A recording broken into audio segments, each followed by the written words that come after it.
નમસ્કાર, TV9 સમાચાર સાથે હું છું માનસી સોની। ગુજરાતની 26 લોકસભા બેઠકોમાંથી સુરત લોકસભા બેઠક ભાજપ માટે સૌથી સુરક્ષિત માનવામાં આવે છે। ભાજપે સિટિંગ સાંસદ દર્શના જરદોશને ટિકિટ આપી નથી। તેમની જગ્યાએ મુકેશ દલાલને સુરતથી લડવાની ભાજપે ટિકિટ આપી છે। આ તરફ કોંગ્રેસે હજી સુરતમાંથી ભાજપ સામે કોણ લડશે તે નક્કી કર્યું નથી। ત્યારે ચૂંટણીમાં મતદારોના મનમાં શું છે, કયા કયા મુદ્દાઓ છે જેને ધ્યાનમાં રાખીને મતદાર મતદાન મથક સુધી જશે, ત્યારે TV9 પર સતત આપને મતદારોનો મિજાજ બતાવી રહ્યા છે। સાંભળીએ સુરતની જનતાને।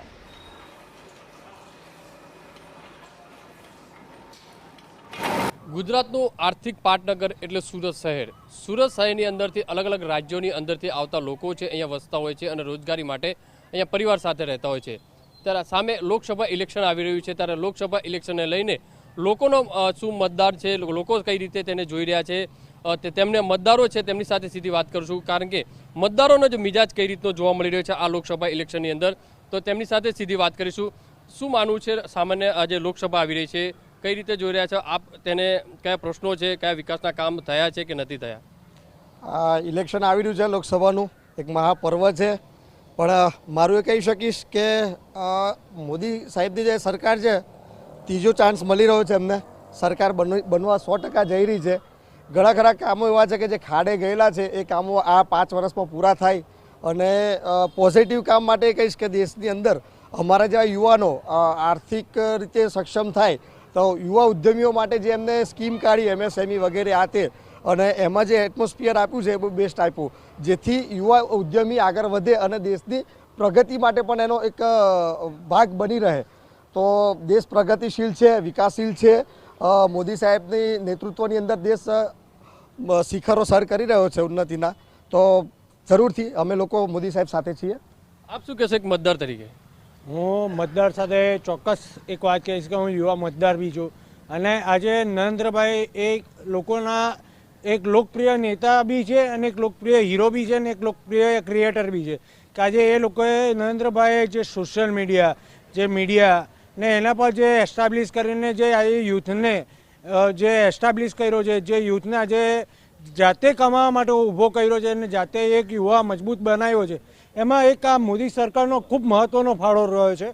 અને અત્યાર સુધી નરેન્દ્રભાઈ માનો તો લોકો માટે એક ક્રિએટર બી છે, એક હીરો બી છે અને એક પબ્લિશર બી છે, કે કહેવાય છે કે એ જે બોલે એ એક હેડલાઇન બની જાય છે, એક હેશટેગ બની જાય છે, અને હમણાં જમાનો હેશટેગનો છે અને જે હેશટેગ બને છે તે જ ચાલે છે। જે રીતે કોઈ પણ ઇલેક્શન આવતું હોય છે ત્યારે મતદારો છે તે તેમની કંઈક આશા અપેક્ષાઓ છે જોવા મળતી હોય છે। શું માનો છો આવતા ઇલેક્શનની અંદર, લોકસભાની અંદર કઈ રીતે સુરત સિટીની અંદર ઉમેદવારો જે રીતે કામો થયા છે કે નથી, કયા થવા જોઈએ? ચોક્કસપણે ત્રીજી વખત મોદી સાહેબની સરકાર બનતી દેખાઈ જ રહી છે, પરંતુ આમ જોઈએ તો એક વકીલ તરીકે મારું એટલું કહેવું છે કે વકીલોના ઘણા બધા પ્રશ્નો સતત 2-4 વર્ષથી અટવાઈ જતા હોય છે। અમારી જે કોર્ટ જીએવ બુડિયા તરફ જવાનો નિર્ણય લીધો છે, એ નિર્ણયનું હજુ સુધી કોઈ સમાધાન આવ્યું નથી। સ્થાનિક સાંસદ અથવા તો સ્થાનિક ધારાસભ્યો સાથે મળી અને એનું જલ્દીથી જલ્દી વકીલોના હિતમાં નિરાકરણ લાવે, એવા બધા નાના મોટા પ્રશ્નો તો છે જ, બાકી મોદી સાહેબની સરકાર તો બનવા જઈ જ રહી છે। આપ શું કહી રહ્યા છો? લોકસભા ઇલેક્શન આવી રહ્યું છે, એક મતદાર તરીકે કઈ રીતનો મિજાજ આપનો? મતદાર તરીકે તો જુઓ, જે રીતના મોદી સરકાર ચાલી રહી છે એ યોગ્ય છે અને લોકોમાં ઉત્સાહ પણ છે, કેમ કે બીજું કોઈ પણ પક્ષ એવા કોમ્પિટિશનમાં નથી ગુજરાત આખામાં, ખાસ કરીને સુરતની તો કોઈ પણ સીટ ઉપર કયા ઉમેદવાર બીજી પાર્ટીના ઊભા રહે એ પણ એકદમ નક્કી જેવું નથી, એટલે જે બીજેપી સરકાર કરી રહી છે એ ખૂબ સારું છે અને એ જ આવશે। આપ કઈ રીતે જોઈ રહ્યા છે, આપનું શું માનવું છે? હું પોતે હીરા ઉદ્યોગ સાથે સંકળાયેલો છું। મારે દેશ વિદેશમાં અવારનવાર મહિને ફરવાનું થતું હોય છે।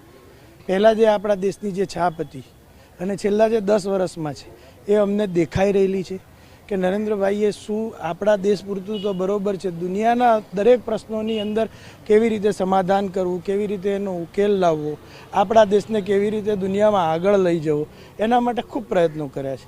જી, મોદી સાહેબે જે સારી સરકાર જે ચલાવી રહ્યા છે અને એને બહુ સારામાં સારું કરી રહ્યા છે કે આજે લોકોને જે આ પ્રશ્ન જે ઊભા થાય છે એ પ્રશ્નોનું બી સોલ્યુશન લાવી શકે છે। શું કહેવું છે આપનું, કઈ રીતે જોઈ રહ્યા છો?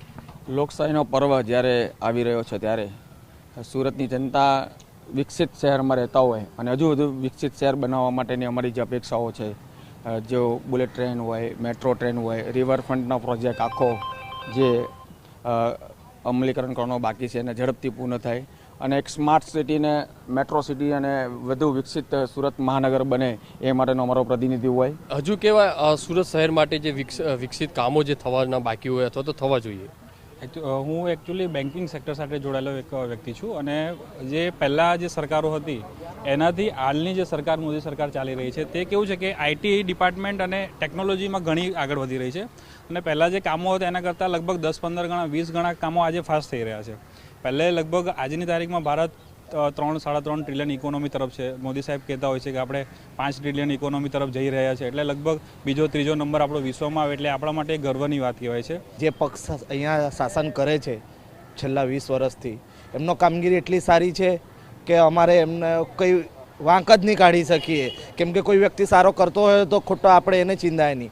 હા, ઘણી બધી જગ્યાએ ખાલી અહીંયા થોડું ટ્રાફિકનું સમસ્યા ચાલે છે, એ બી મેટ્રોના કારણે, કેમ કે આવનારા ભવિષ્યને લઈ અનુલક્ષીને એ લોકો અમારા માટે યોજનાઓ જે કરે છે મેટ્રો, એના લીધે થોડી ઘણી એ છે. એ બી અમને વિશ્વાસ છે સુરત શહેરના સાંસદ જે છે પાટીલ સાહેબ છે, નરેન્દ્ર મોદીજી છે, એનો બી વ્યવસ્થિત નિરાકરણ બહુ જલ્દી કરી લેશે.